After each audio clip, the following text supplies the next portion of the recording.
Video, I will introduce the three-dimensional position space, and we will also develop the commutator relations between position and momentum operators in 3D space. To describe any realistic particle and any realistic phenomena, we need three-dimensional space and 3D quantum mechanics. 3D quantum mechanics is in several ways a generalization of 1D quantum mechanics that we had studied earlier, but it also gives rise to several new phenomena, most notably the orbital angular momentum, which was not possible in one-dimensional quantum mechanics, because in 3D, two particles can also go around each other, which gave rise to 3D orbital angular momentum. So let's begin by introducing the basic 3D position space.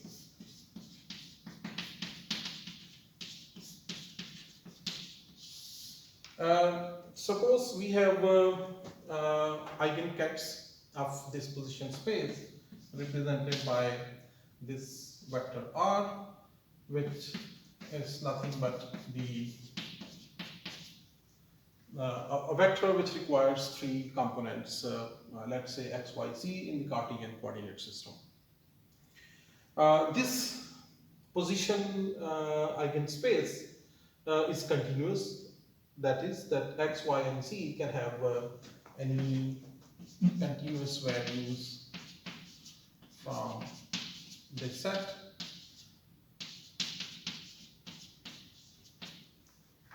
for any real value, and we can specify it just like 1D quantum mechanics by requiring that if we have, let's say, an operator for finding the x position of the particle, and if we operate it on this state, we should get the x component of its position. Similarly, if we operate it with the y position operator, we should get the y coordinate, and similarly for the z coordinate. So if we have a basis which is specified like this, it means we can write a state ket psi in terms of this position basis using an integral superposition of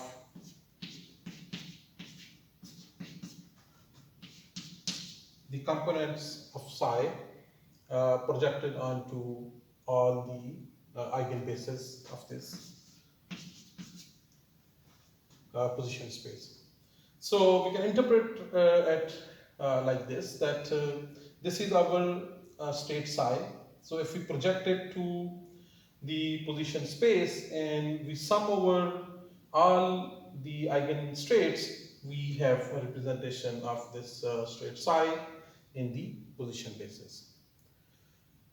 Using this representation, we can also develop the orthogonality relation required for this space by, let's say, if we project this into another space, if we project it into the position space, let's say by represented by r prime,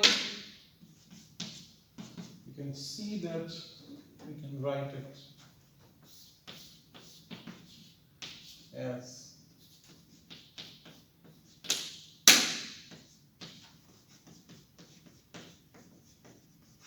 like this. Equivalently, if you want, you can also write it like this. Instead of writing it just together, all three limits are from minus infinity to infinity. We can also explicitly write in terms of the components. And we can see from here that if we want this right hand side to be equal to the left hand side, this has to be a Dirac delta function. that is that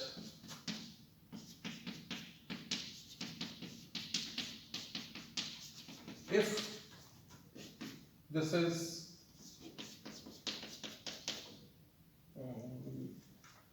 right, on the left side, so for this to be equal to this,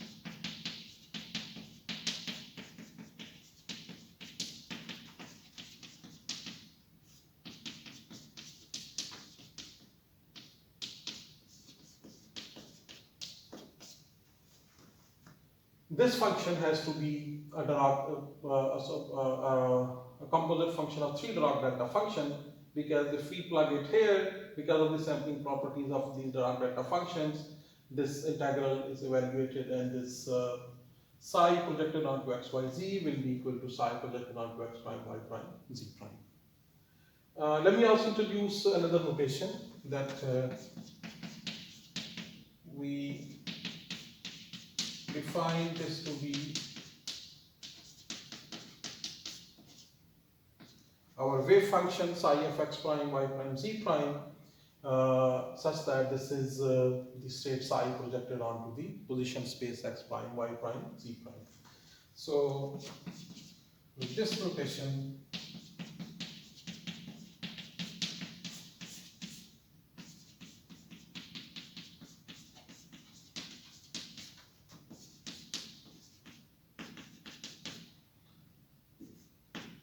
psi of x, y, z, dx, dy, dz. And we see that because there are 3 delta functions in x, y, and z, all these 3 integrals can be evaluated, and the sign is this function. We get this function simply by replacing x, y, and z prime with x prime, y prime, and z prime because of these 3 delta functions. So this is our orthogonality property for the eigen states in the position basis, for the eigenvectors in the position space. So using this property, we can construct the representation of our state in terms of the x, y, and z coordinates.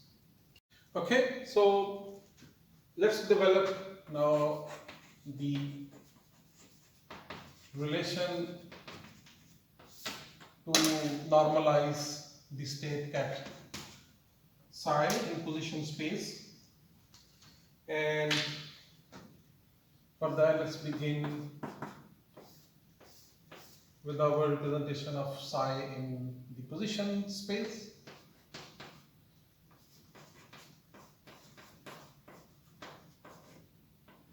For simplicity, I will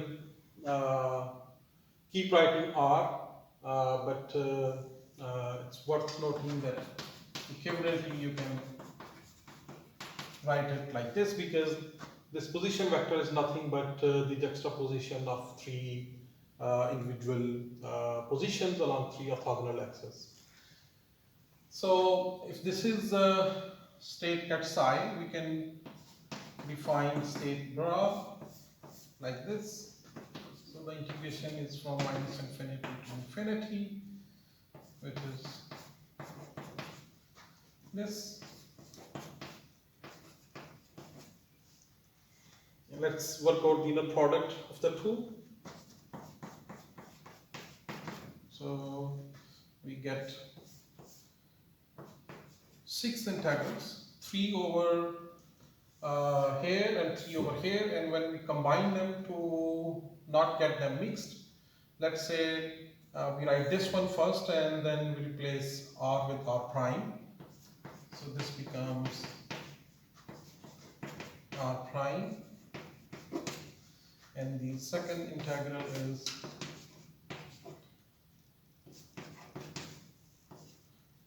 as it is, like this. So we can combine the terms. This is, you can keep it like this.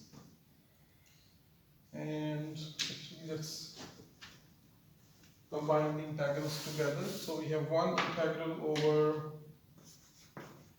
r coordinates and other set of integral over prime coordinates. Then we combine these terms now. So we have sine r prime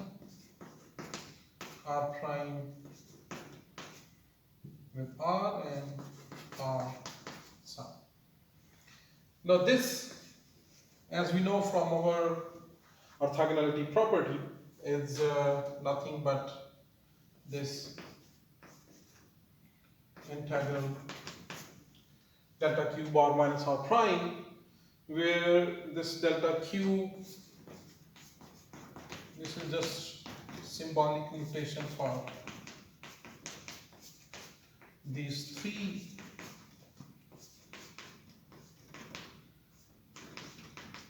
Dirac delta functions, that when we perform integration, let's say over r prime, then we get this function back, but r prime replaced with r, which is equivalent to saying as that x prime, y prime and z prime are being replaced by x, y and z.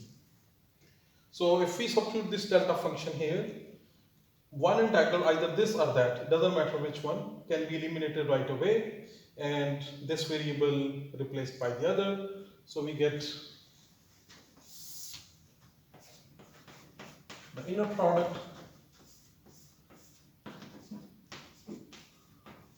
like this.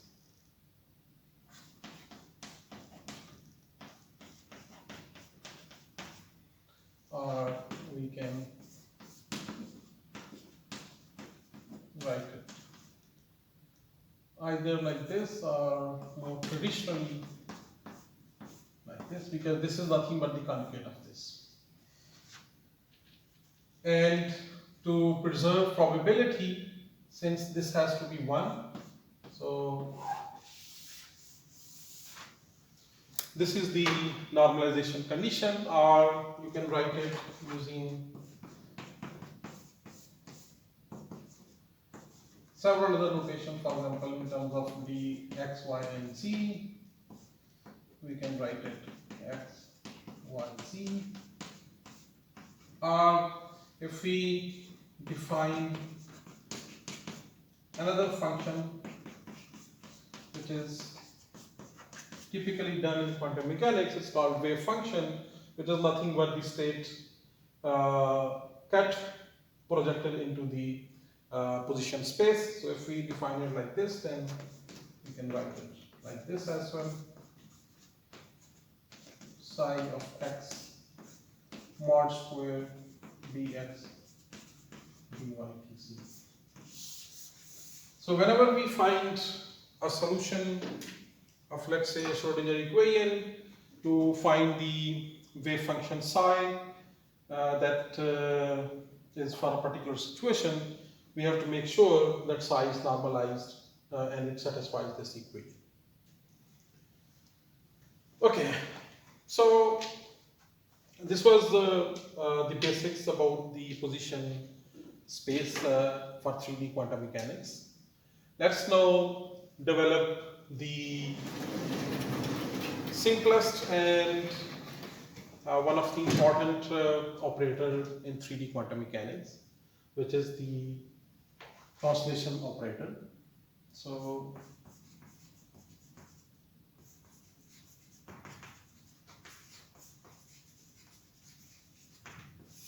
let's say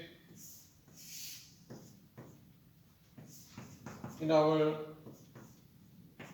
position space we have a particle with wave function somewhere over here.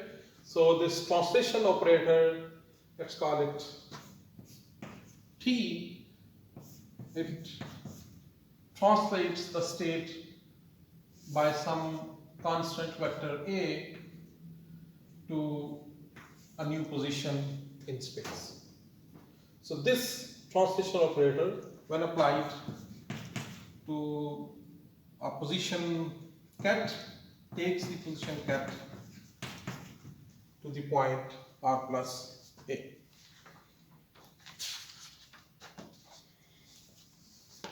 Some people define translation operator a little bit differently. That translation operator of vector A is defined as taking the vector to r minus a, but we will stick with this notation.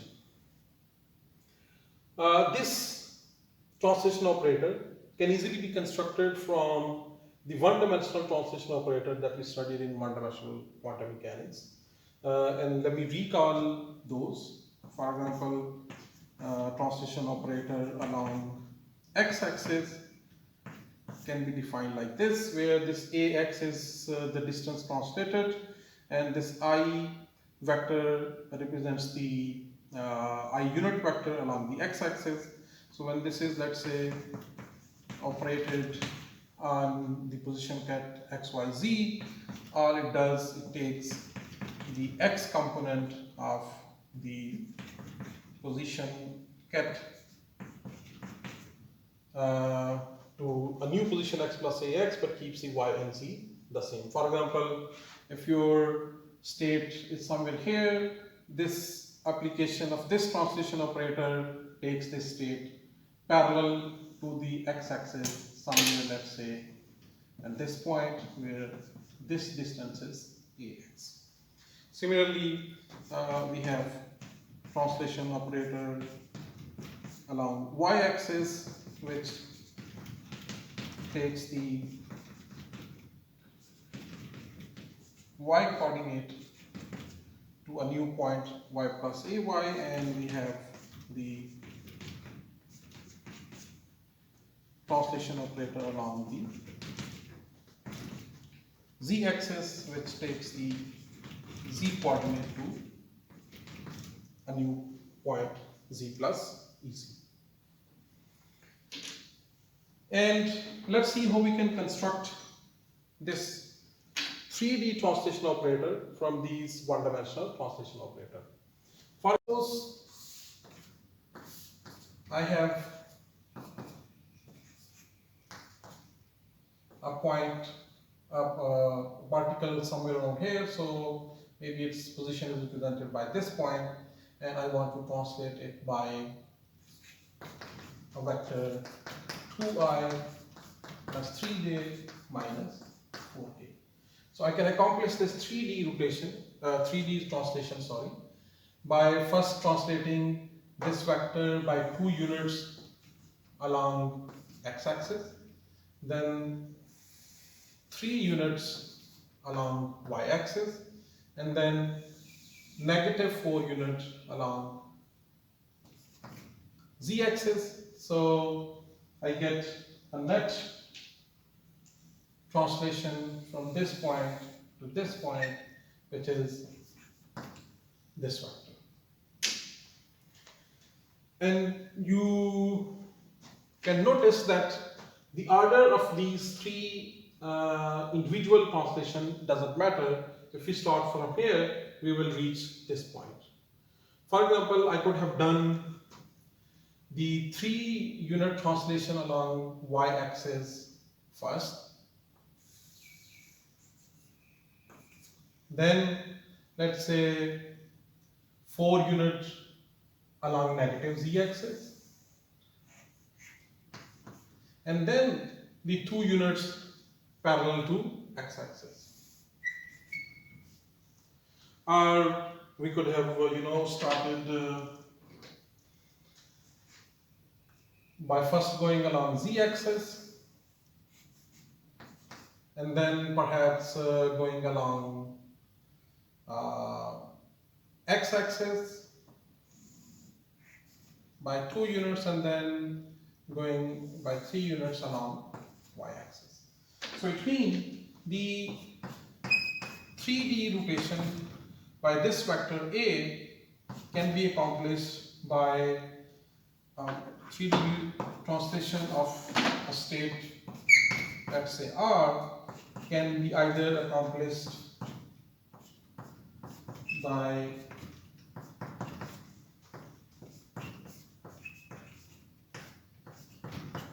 first applying the translation along z-axis, then whatever this is, you apply translation along y-axis, and then you apply translation along x-axis. Or we could also do it in another order. Let's say we apply translation along x-axis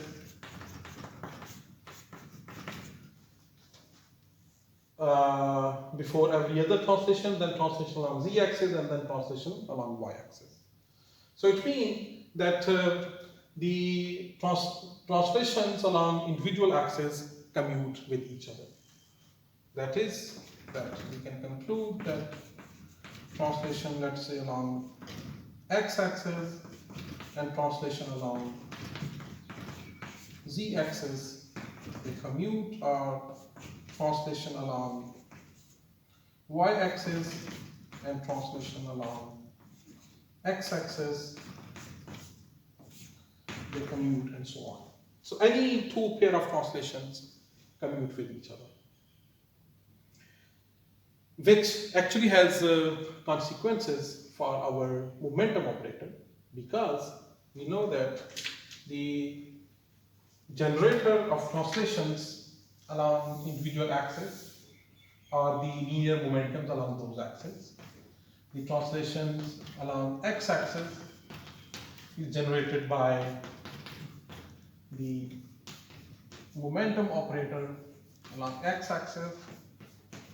Translation along y-axis is generated by momentum along y-axis, and translation along z-axis is generated by momentum operator along z-axis.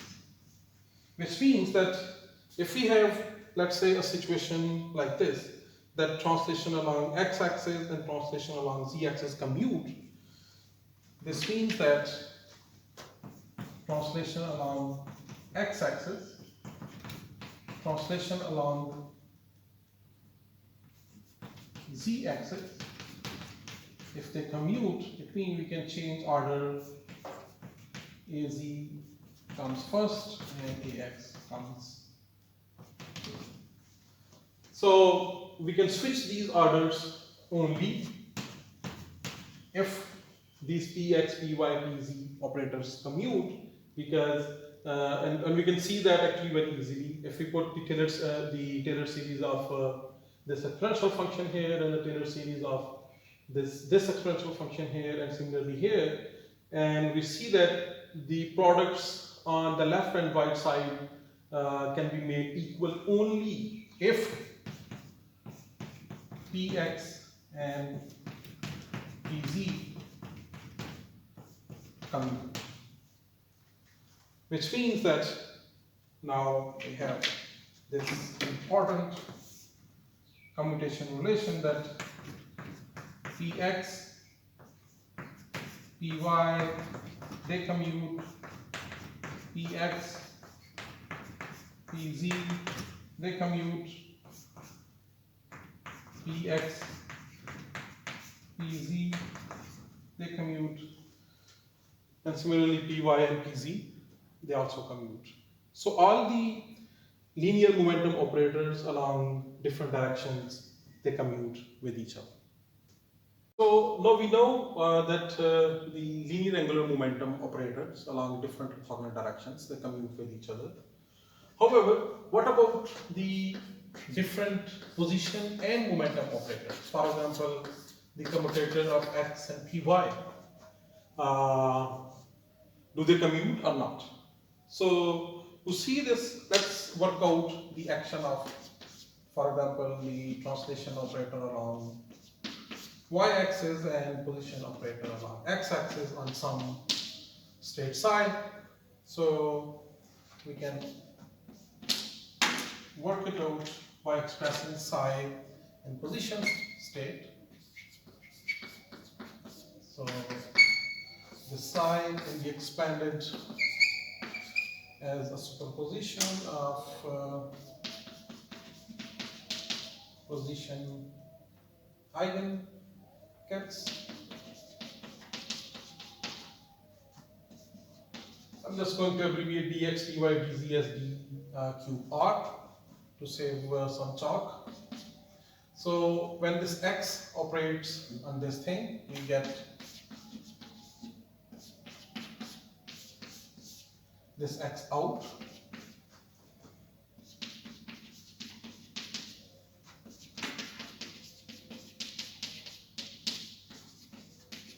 And when this translation operator operates on this state, it translates the state y to, it translates the y component of the state to a new position y plus ay, and x and z remains as it is. So this is what we get if we first operate the position operator and then operate the translation operator. Let's see what happens if we reverse the order. Suppose we want to work out this thing, that we will operate x later and t in y-axis first. So for that, let's expand this psi. This is x, y, z, x, y, z, psi, dqr. Now you can see very easily, if I operate this translation operator on this one, this will translate the y state to y plus ay. And then in the next step, when I will operate with this position operator to find the x component of the position, I will get x out, which means the final would be x, y plus ay, z, x, y, z, psi. But this is exactly the same as this. Therefore, we can see that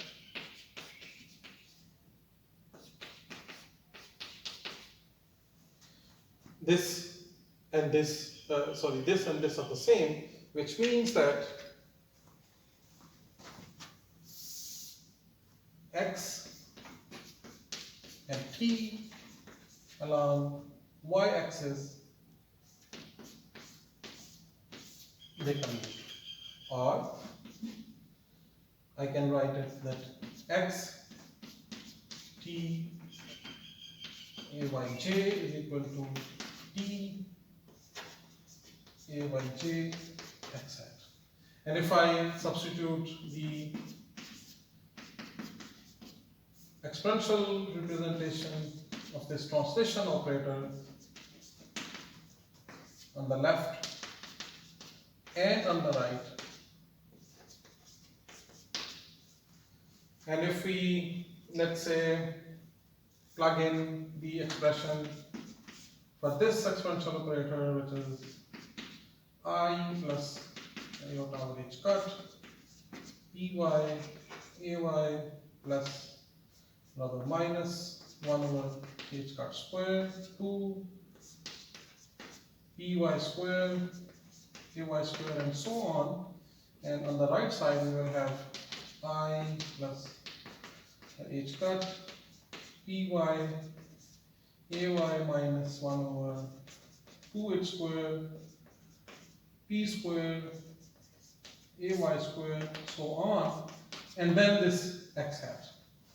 Now we see that this side and this side can be made equal only if, for example, this x py is equal to this pyx, and this x py square is equal to py square x, and so on, which means that x and py, they commute. Similarly, we can show that y px commutes, z py commute, pz x commute, and so on. So whenever we have these two in different along different orthogonal directions, they commute. And if you recall from one-dimensional quantum mechanics, we had already discussed that if we have a situation like this, that x, px, then this was iota h cut. Therefore, I can combine all of this, these commutator relations. These, when these are the same, we get iota h cut. When they are different, we get 0. And when we have px, py, etc., we still get 0. So I can write it symbolically like this. That, let's say, xi, pj are iota h cut. Apologies that this I and this I, they have the same form, but this I is the index and this I is the iota. So iota h cut delta ij, which means that when this is Kronecker delta, so when I and j are equal, this is 1. So when this is x1 and p1, which means x and px, we get iota h cut. When iota and j, when I and j are different, for example, this is x1, this is p2, where p2 is py, then we get 0 and so on. So we can combine all the position and linear momentum commutator relations into this single equation.